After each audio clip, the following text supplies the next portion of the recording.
for you. You will pick for me. Put it in the basket. I'll be living free.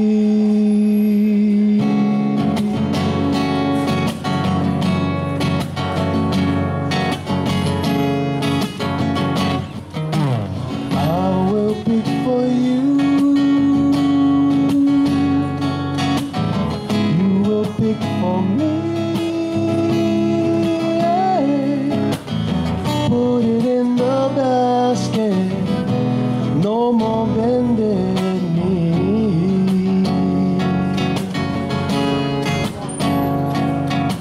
Why, oh why, she for he for we. Put it in the basket.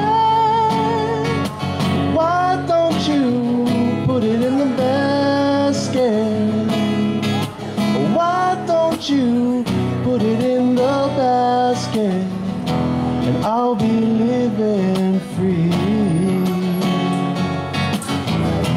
I'll be living free. I'll be living free.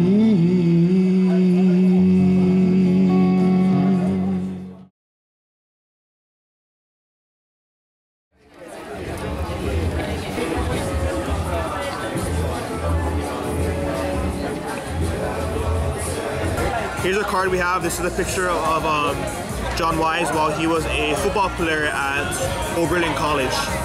So this picture is from around the late 1890s. So you're giving this out at each petition that you guys give away? Yep. So for every person that comes here, we are giving them a John Wise card, and there are different types of cards at the different stations, and if you collect 5 of these, you are able to win, or you're entered to win one of these prizes. So we just want to, get people aware of the different movements that are going on, from the overall event of celebrating Hawaiian independence, to talking about Mauna Kea, to talking about honoring John Wise, to changing the name of McKinley High School, and just to bring forth a lot of issues that are going on in our community, and to just celebrate Hawaiian independence.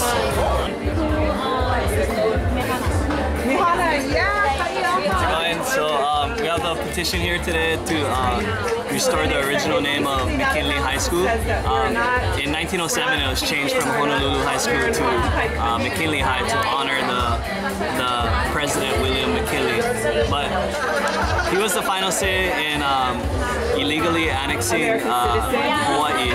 He passed a joint resolution, but a joint resolution has no effect beyond a country's border, so he couldn't do that. So he passed the bill, and it unilaterally annexed Hawaii. So we're saying he shouldn't be honored, and he shouldn't have the biggest school in Oahu to be named after him. So that's what this petition is about.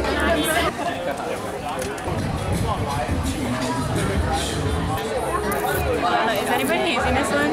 Oh no, I was over it.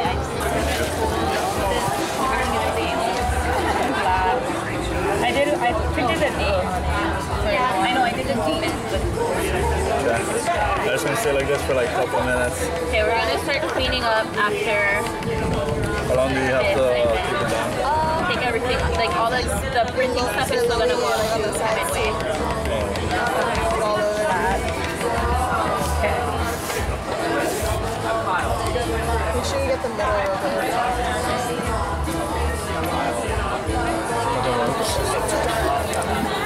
And then we'll just peel it off. Yeah.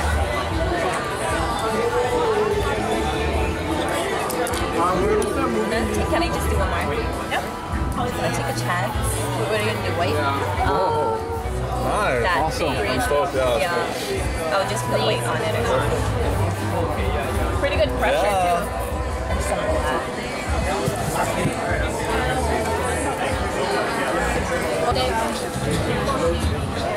One in Kenya.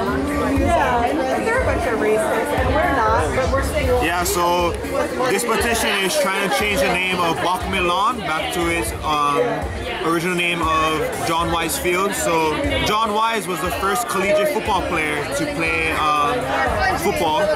He played under the legendary Coach Heisman, who's the Heisman Trophy is named after. After John Wise came back home, he got involved in what was going on. He got arrested for protesting the overthrow of the Hawaiian Kingdom, and later he got involved with the territorial legislature, where he became a territorial senator. And what's really interesting, and what a lot of people don't know, is that John Wise co-sponsored a bill with Charles E. King that actually established the university. So the university had a lot of influence from these Hawaiian legislatures. Following that, he became the second professor of Hawaiian language, and he even co-authored the first Hawaiian language textbook with Frank E. Midkiff. So John Wise, you know, while he was here at the university, he had a lot of support for the athletics.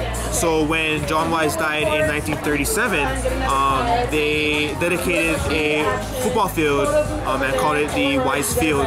Wise Field ran from where the current Bachman Hall is now to where Cross Hall is.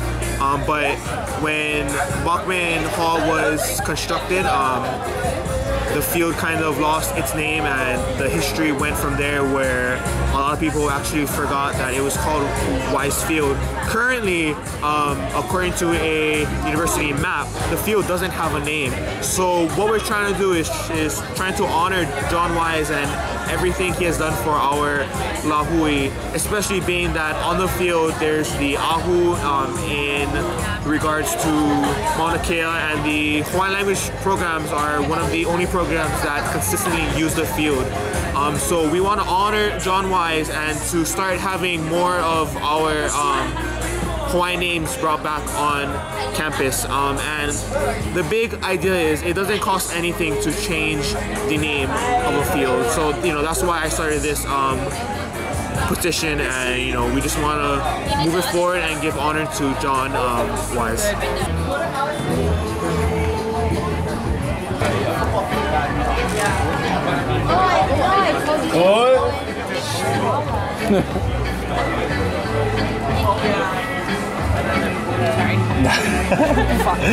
Where's? That's my initial. Oh no, you put it in your stuff too. Nah, it's gonna give it some character. Yeah, there you go. How long you hold on? Put some good pressure down. Yeah, should be good. And then put some pressure here by your hand. Pretty much gonna put your whole weight on it, like no joke. Just like stand up.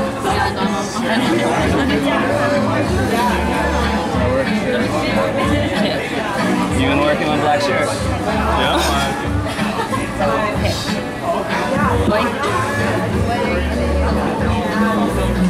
Nice.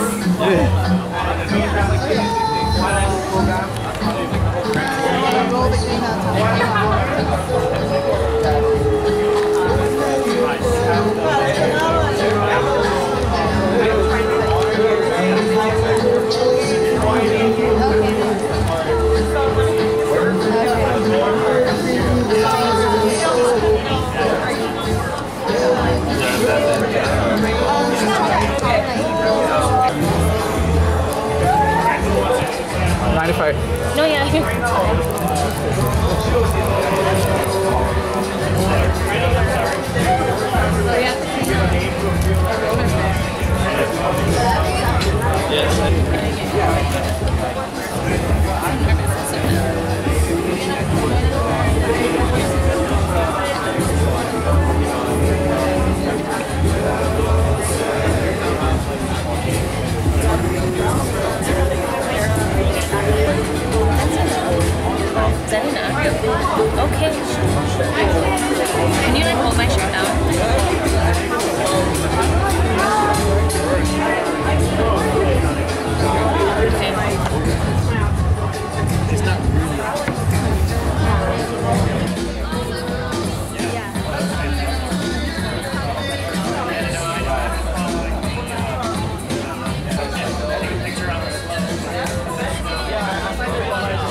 Laku'oko'a, or Hawaiian Independence Day, I think has a great story to it.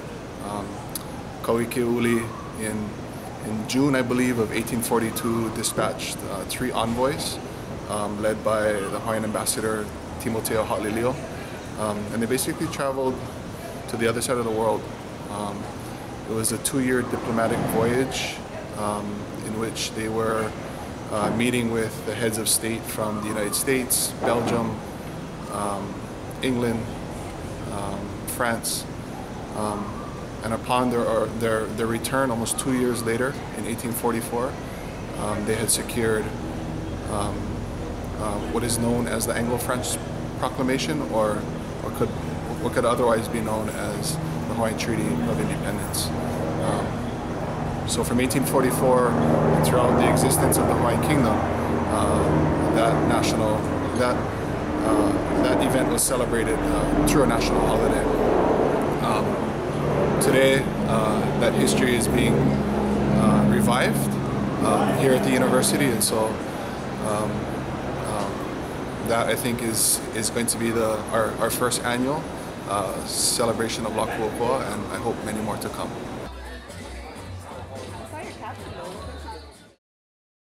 So wonderful to see so many Kanaka Maoli and lovers of Hawaii out here today. I don't think either one of us were able to make it earlier this afternoon at the Student Center, but it's so wonderful to be a part of a community that celebrates what it means to be a part of Hawaii, truly. So thank you guys all for being here, because if nobody would be here, this event probably wouldn't have happened. Thank you, Native Hawaiian Student Services, for putting this together, giving us a chance to stand in front of microphones. It's always a good time. It's truly been doing this for a while. It's a real joy to sing. It's a joy to sing with someone else. You know, Hawaiians love to harmonize, and when that person is your own child, it makes you feel really good. Not only about the way you raise them, but also that they appreciate the same music that you do. So I'm happy she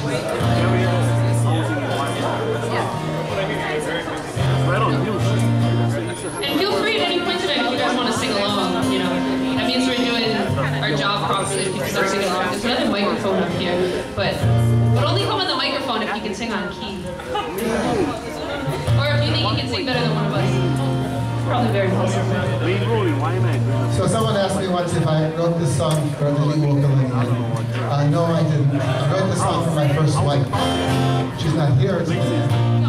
My long-standing wife. Your forever wife. Yeah, she's not paying attention.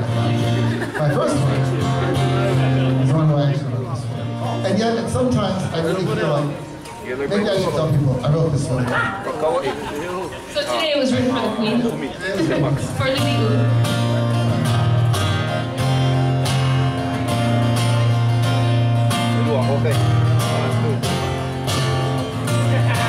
Often in the darkness,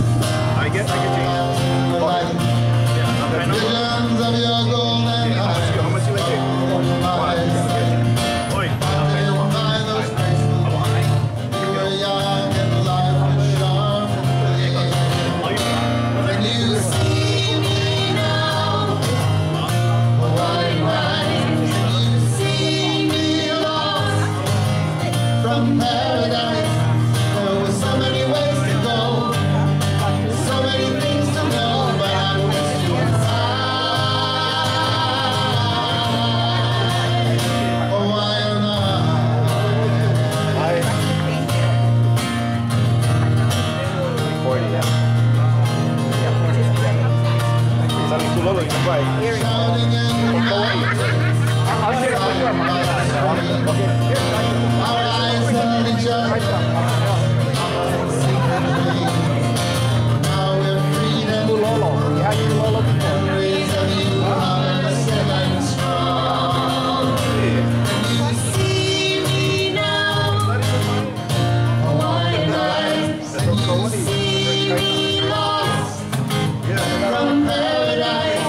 It's really long. So the poem I'm going to do is on the newer side, and there's a song in it that I'm pretty sure everyone here will recognize, and I hope that if you feel so compelled to that you will sing along. But do be warned that, like I said, the poem is long. It's 7.5 minutes long, so if you stand up in the beginning and start singing this song, it's going to be really awkward. So feel free to just sit. It's a song we usually stand to sing for, but feel free to sit. We'll sing it in its entirety at the end, and then you can do your kanaka duty and stand up.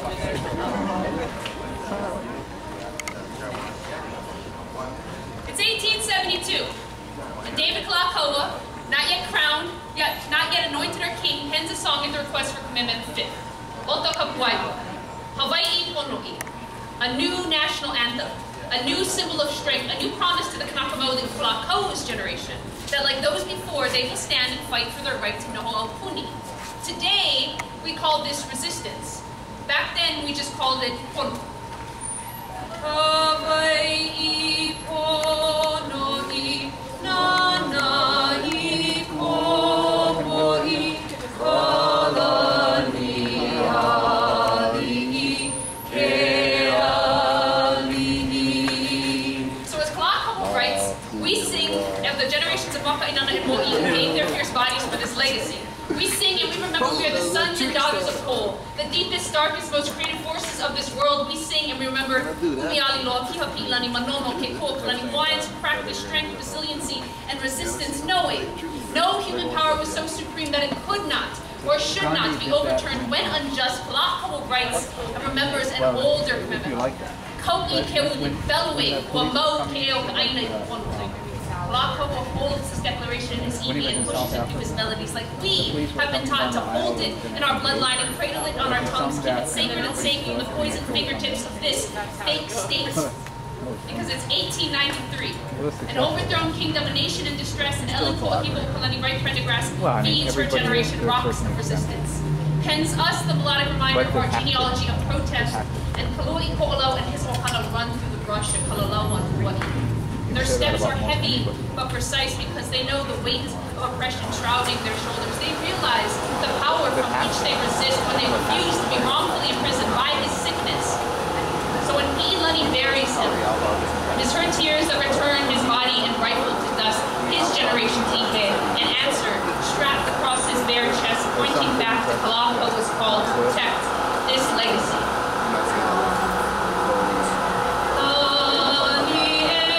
But anyway,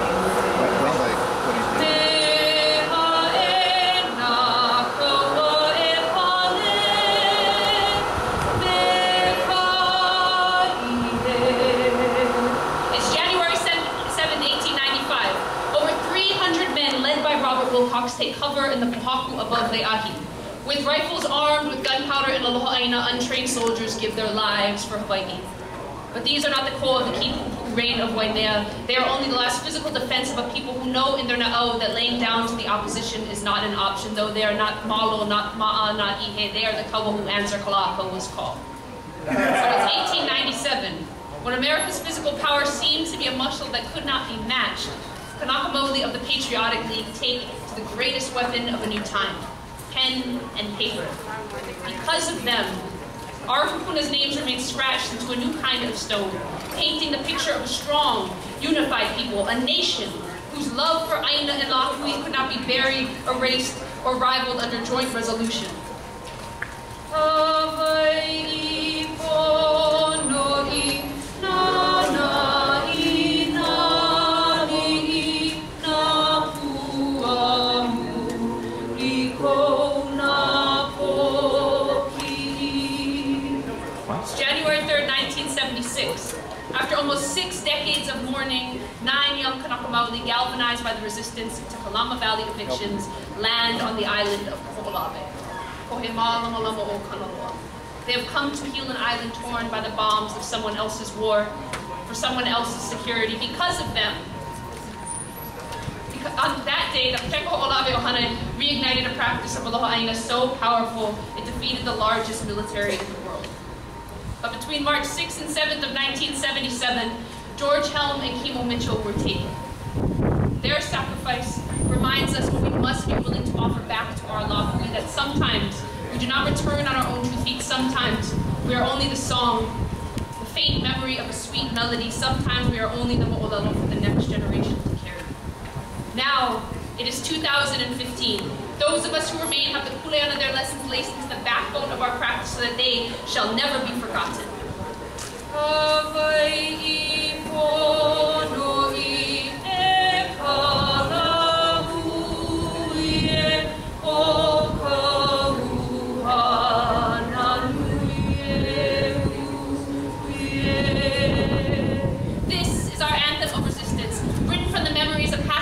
On March 29, 2015, Aloha Aina of this generation ascended our sacred Mauna a Wakea. They have stayed through the night, protecting our sacred people for over 250 days and counting. Their sacrifice confirms resistance as a Hawaiian tradition. Aipohaku. As fundamental to our story as hula and oli, this is the true mo'olelo Hawaii, of new roots sprouting from old seeds. E nā poia Hawaii. Oni pa'a in this resistance, knowing that your kupuna, Robert Wilcox, George Helm, Kalu'i Ko'olau, and the hundreds and thousands who joined with them would stand with our young brothers and sisters between this desecration and our sacred Mauna until the very last Aloha Aina. We stand on their shoulders today. When we insist on a better future, we honor their names. So come, sing with us. Know that when you do, you are joined by the hundreds and thousands who sang these songs before you. Know that when you do, that this is the way we rise. Hawaii konoi nanai komoi kalani ali'i he ali'i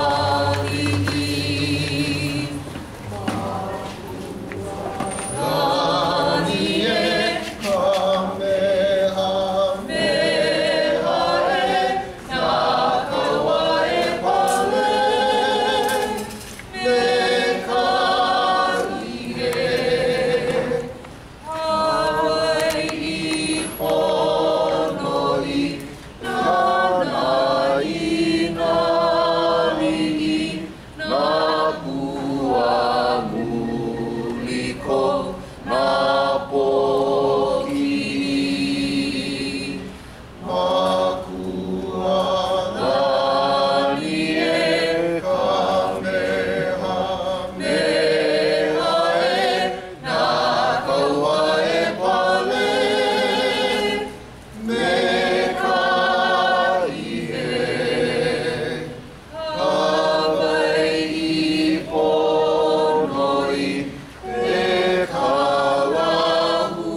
Always chicken skin on it. These next couple songs we're going to do are Mauna Kea songs. And we do them out of reverence for the Mauna, but also out of celebration for the recent ruling from the Supreme Court. Yes, give a hand to courts doing their job. Good lawyers, good lawful people in the world. So these songs are for anyone who holds Mauna Kea dear in their heart. This first song, you want to talk about it? I'm just waiting. You just wait? Okay. Dad wrote it. I was just going to give him credit. Whatever. So this is a song that I wrote. I was trying to understand or get people to understand what about that mountain is sacred and why the telescopes are such alien things. And sometimes it's hard to express that unless you're willing to kind of personify yourself as the telescope. So this is a song that's taken from the perspective of the telescope. And don't worry, it's not that eye. It's just that the mountain is so full of life and so full of spirit. And then to bring these inanimate objects, these artificial things, and and plant them on the mountain, it makes me think sometimes that they must feel out of place.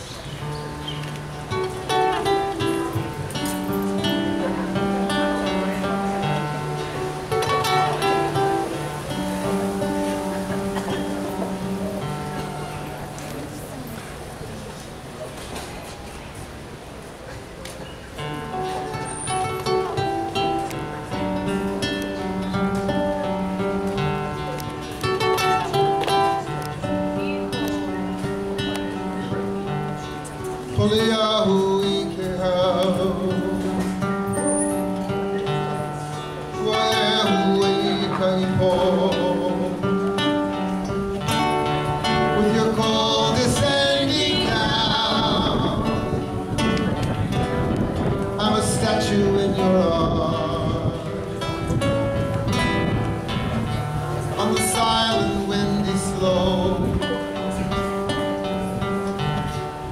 I stand beneath your gaze. Oh, hey, oh, Kawahine, I call out your name.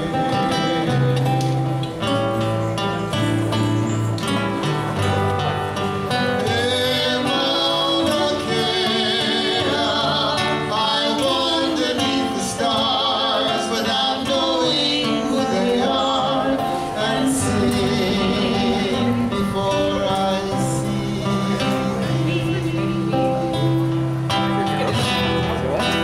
Hovering on the sea.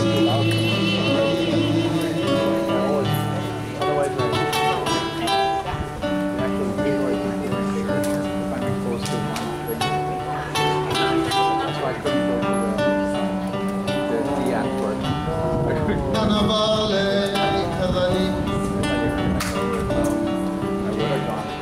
As you search among the stars, oh hey, oh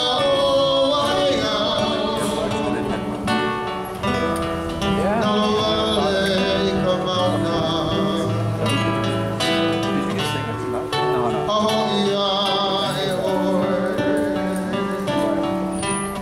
yeah, Kapoli o Kawahine.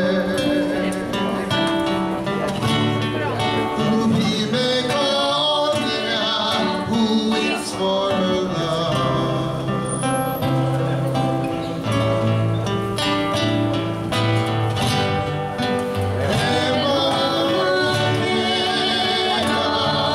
I wander beneath the stars without knowing who they are, and see before I see.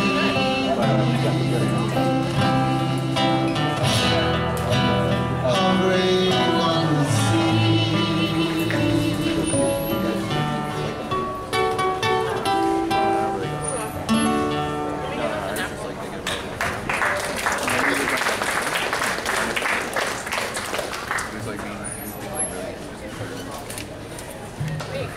We sing lots of slow songs, not really happy hour music.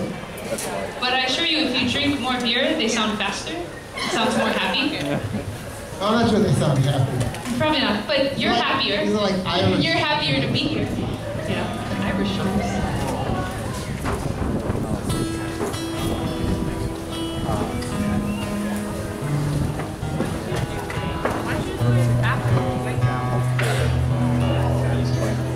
This is a song that was written in 1971 by Keola Beamer, before there were any telescopes on that mountain.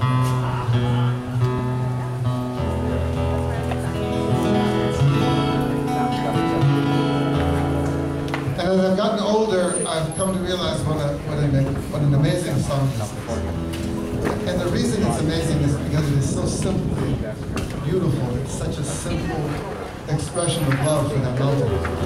And, you know, I mean, you almost have to be from Hawaii Island to really, really feel this. And the person who wrote it was from Waimea. So from Kaluela, from where their house and ranch was, the Beamer grandchildren would look up and they'd see this mountain every day. I mean, it was never out of view. Even when the place was socked in with clouds, you could still see the outline of Mauna Kea. He doesn't mean this to alienate anyone who's not from Hawaii. No, I meant to do exactly that. If they're not from Hawaii Island, they need Well, Maui, they got Haleakala, so they don't even jealous anyway. And it's a true thing that when you drive around Kalama Valley, and you come up on the other side of Makapu'u, and you're looking at the windward side, there is no more beautiful view on earth. I'm convinced. But still, this is about Mauna Kea. Subjective value.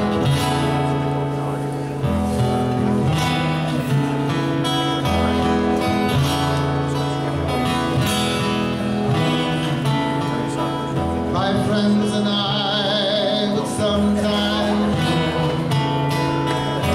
trails of Mauna Kea, and in the evening we come to see her standing there. The moon moves around her when she sleeps. The clouds stand beside her when she weeps.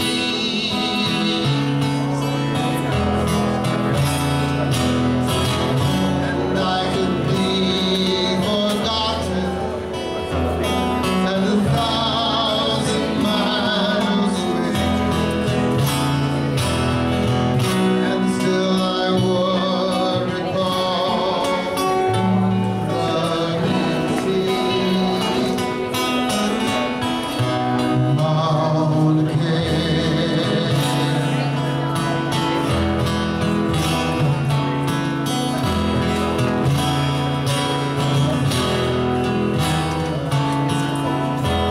And I live in the city now, and I see different things. In the night when I'm alone, she's in my dreams. The wind spins around her when she wakes.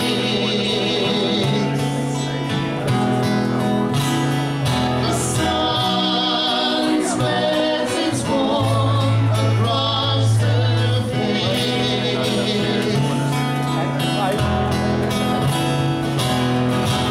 and I could be forgotten and 1,000 miles away,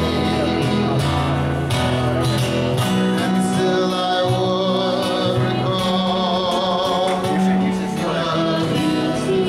beauty of Mauna Kea.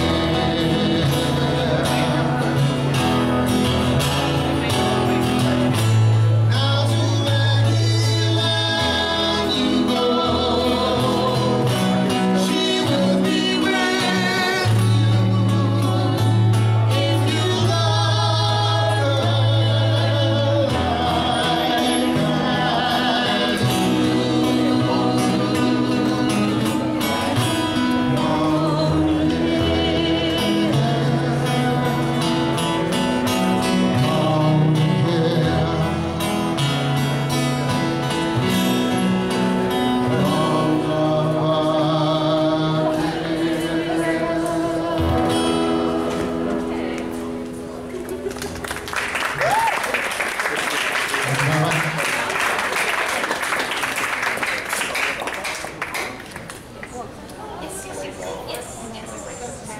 Yes, it can. Yes. You see on the Do you want the retaining? Do you want the retaining?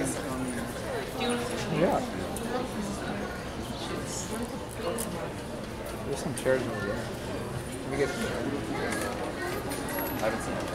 Hey, can I hang out with you?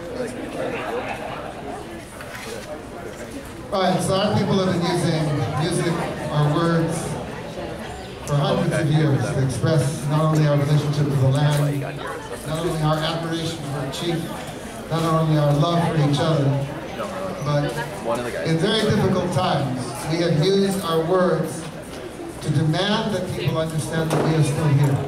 And we're not going anywhere. Hawaiians belong to this land belongs to us. We've said this not just with our words, but with our bodies. We've put our lives on the line. We've had people go up to that mountain. We have people go over to Kaho'olawe when it was dangerous to do this. People have died and given their lives, given their careers, given their youth in order to remind people that the Kanaka Maoli and the Aina, they are inseparable. We've done this over and over and over again, and I am confident, looking at what we're seeing today, that it will continue long past the time, our time, and past your time as well. It is who we are. It is what we do. And so one of the songs that's given me a great deal of inspiration over all these years is the song that was written by Eleanor Wright Prendergast in 1893, a song of protest against the evil men who helped dethrone the Queen, who invited the United States into their crime, who did all of those things, and then had the nerve to demand of every loyal Kanaka Maoli that either they sign an oath of allegiance to their government or they would lose their jobs. And it's a great story. The Royal Hawaiian Band got up en masse and quit. They walked off the job. They said, you take your job and stick it. They did. I mean, they didn't say it like that, but they said it in Hawaiian, which is probably better. And we sing this song a little faster, a little angrier than most people, because we think it's fun. We hope you sing with us. We also sing it fast and angry because it's one of the few songs we sing that can be sang fast, so we use it to wake people up when we sing really.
music for you.